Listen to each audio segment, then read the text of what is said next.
कल्याणी कोमकर अजित पवार यांच्या भेटीसाठी दाखल झालेले आहेत। लक्ष्मी आंदेकर आणि सोनाली आंदेकर या दोघींना अजित पवारांनी उमेदवारी अर्ज दिलेला आहे।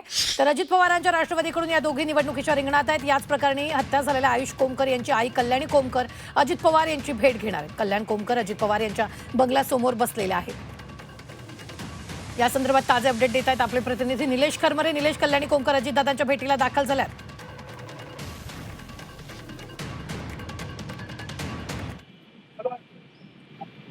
निलेश, आवाज येतोय? हा रुबीना, खरं तर या ठिकाणी आपण जर बघितलं तर आता पहिल्यापासून म्हणजे पुण्यातील जे दोन गँगवॉर कुटुंब आहेत ते आता राजकारणात आपल्याला उतरलेले पाहायला मिळतात।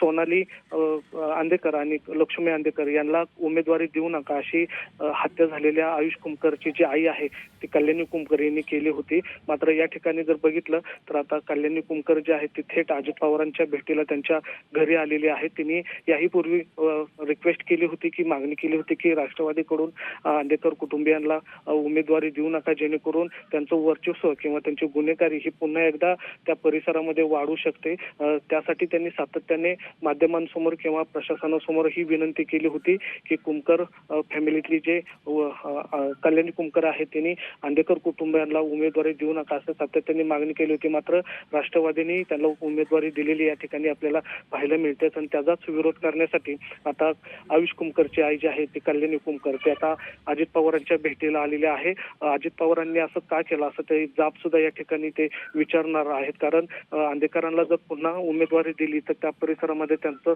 पुन्हा एकदा साम्राज्य आहे ते उभं राहू शकतं आणि त्यातूनच पुन्हा एकदा गुन्हेगारी वाढू शकते अशी मागणी जी आहे ती आयुष कोमकरची जी आई आहे ती कल्याणी कोमकर हिने केली होती। आणि त्याच संदर्भात आता अजित पवारांच्या भेटीसाठी कल्याणी कोमकर जे आहेत ते आता त्यांच्या थेट घरी आलेले या ठिकाणी पाहायला मिळतात। अर्थात त्यांना बाहेर निश्चित निलेश, धन्यवाद ताजे अपडेट देण्यासाठी। आम्ही वेळोवेळी तुमच्याकडून या संदर्भातले ताजे अपडेट घेत राहणार आहोत।